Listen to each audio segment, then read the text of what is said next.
Langit di atas sirkuit tidak sekadar berubah menjadi abu-abu, warnanya berubah menjadi ungu pekat yang mencekam. Dalam dunia balap motor profesional, ini biasanya merupakan sinyal bagi semua orang untuk segera menutup pintu garasi. Para mekanik mulai melakukan gerakan panik, membereskan peralatan telemetri yang mahal, sementara para pembalap mundur ke dalam motorhome mereka yang nyaman dan ber-AC. Permukaan lintasan, yang dulunya merupakan panggung gesekan tinggi bagi para elit dunia, berubah menjadi lembaran kaca hitam yang sangat licin. Pada kecepatan seperti ini, air bukan sekadar gangguan, ia adalah dinding. Ia adalah kekuatan yang bisa mengangkat mesin seberat 100 kg dari tanah dalam sekejap, membuat pembalapnya hanya menjadi penumpang dalam bencana kecepatan tinggi yang tak terelakkan.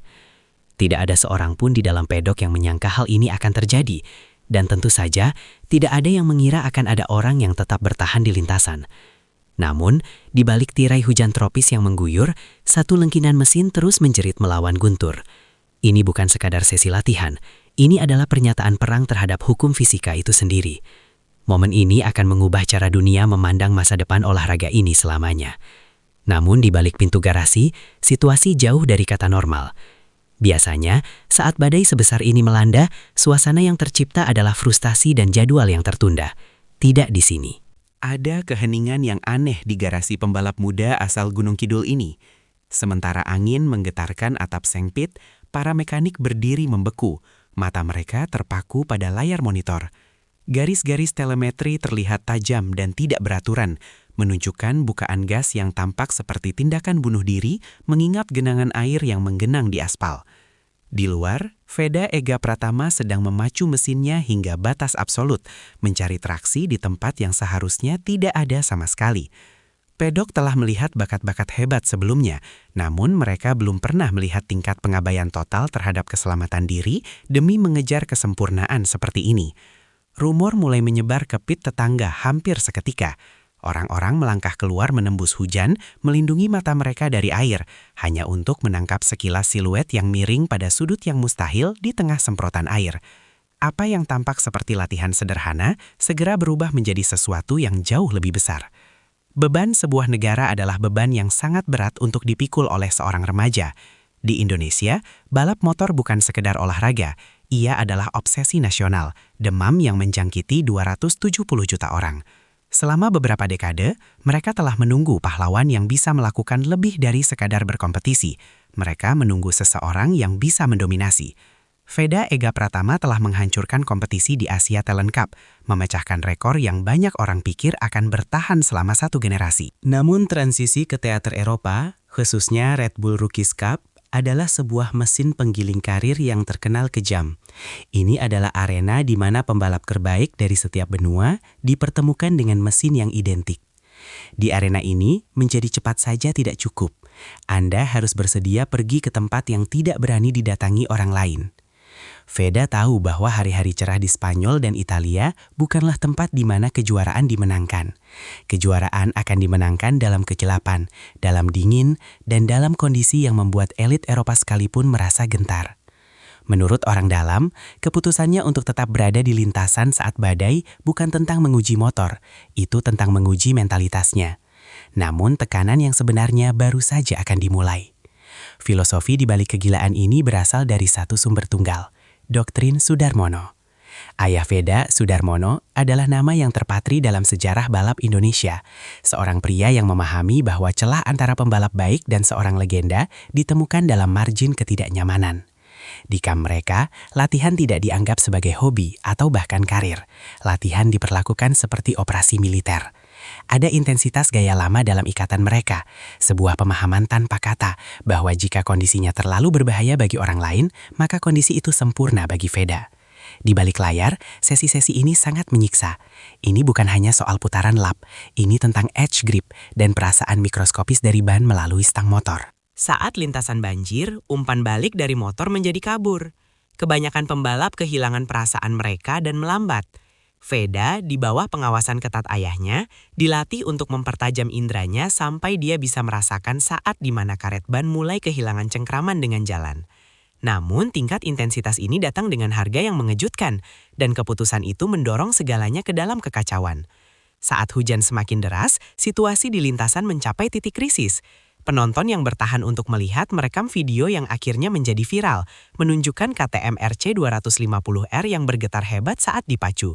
Di satu tikungan spesifik, sebuah tikungan kiri berkecepatan tinggi yang terkenal teknis, motornya menghantam genangan air yang seharusnya sudah mengirim pembalap lain ke arah jebakan kerikil.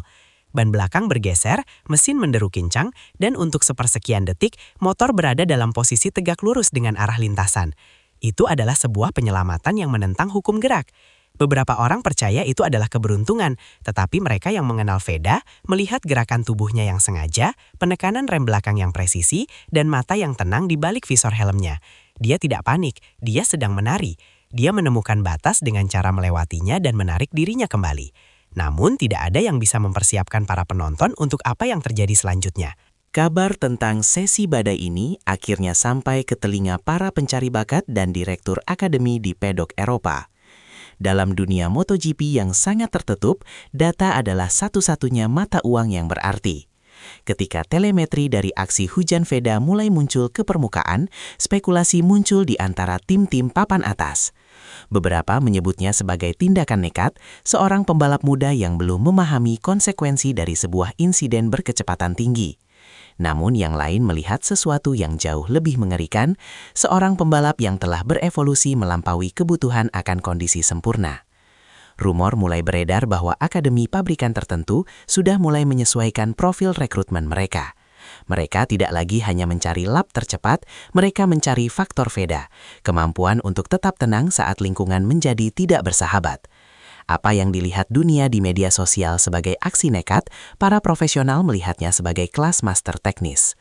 Namun, kejutan yang sebenarnya belum terjadi. Ada beban psikologi saat diberi label bukan manusia biasa.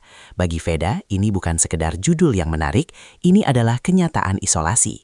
Sementara remaja lain sedang menikmati dunia, dia hidup dalam siklus getaran mesin, asap knalpot, dan ancaman konstan akan kemunduran yang berat. Tinggal ribuan mil dari kehangatan tropis Indonesia, hujan Eropa yang dingin bisa terasa seperti musuh. Sesi latihan di tengah badai ini mungkin satu-satunya waktu dia merasa benar-benar berada di rumah, di mana kebisingan dunia tenggelam oleh raungan mesinnya sendiri.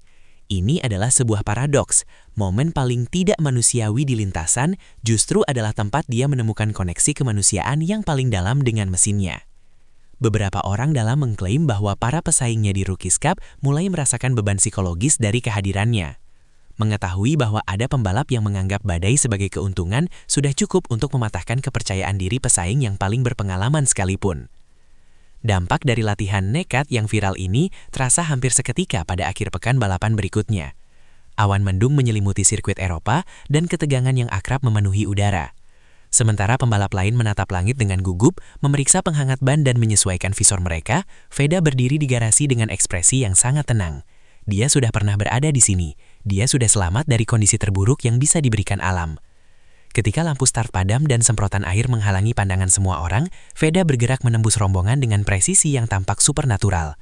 Dia tidak menebak di mana letak cengkraman ban. Dia tahu, dia merebahkan motornya ke dalam genangan air yang membuat orang lain menutup gas. Pada saat balapan mencapai puncaknya, jarak yang dia ciptakan sangat mengejutkan. Itu bukan sekadar kemenangan, itu adalah pembenaran atas setiap menit berbahaya yang dihabiskan di bawah hujan Indonesia. Jalan menuju kelas utama MotoGP dipenuhi dengan bangkai karir para pembalap cepat yang tidak bisa menangani tekanan atau kondisi ekstrim. Namun Veda Ega Pratama membangun sesuatu yang berbeda. Dia membangun reputasi sebagai Rainmaster bahkan sebelum dia mencapai kasta tertinggi. Klip viral dirinya yang berlatih di tengah badai bukan sekadar hiburan. Itu adalah peringatan bagi tatanan yang sudah mapan. Bisikan di pedok menunjukkan bahwa tim-tim besar, Ducati, KTM, Honda, sedang mengawasi setiap gerakannya. Menunggu untuk melihat apakah konsistensi bukan manusia ini bisa bertahan saat dia naik ke mesin yang lebih berat dan lebih ganas di Moto2 dan akhirnya MotoGP. Pembaharuan teknis pada motor akan berubah. Tim akan berganti, dan taruhannya akan semakin tinggi. Saat matahari akhirnya menembus awan di akhir hari latihan yang legendaris itu, Veda masuk ke pit. Pakaian balapnya basah kuyup, motornya tertutup kotoran jalanan, dan napasnya berat namun terkendali. Dia tidak merayakannya, dia tidak mencari kamera. Dia hanya berbicara dengan ayahnya, menganalisis data, dan bersiap untuk sesi berikutnya. Inilah realitas dari calon juara dunia. Sementara dunia melihat aksi viral, sang pembalap melihat langkah yang diperlukan menuju keagungan. Badai telah berlalu, tetapi dampak dari putaran lap tersebut akan terus bergema dalam narasi MotoGP selama bertahun-tahun yang akan datang. Di dunia balap elit, semua orang bisa menjadi cepat saat matahari bersinar. Namun saat langit runtuh, hanya mereka yang bukan manusia biasa yang akan bertahan. Dan bagi Veda Ega Pratama, badai hanyalah tempat di mana dia baru memulai.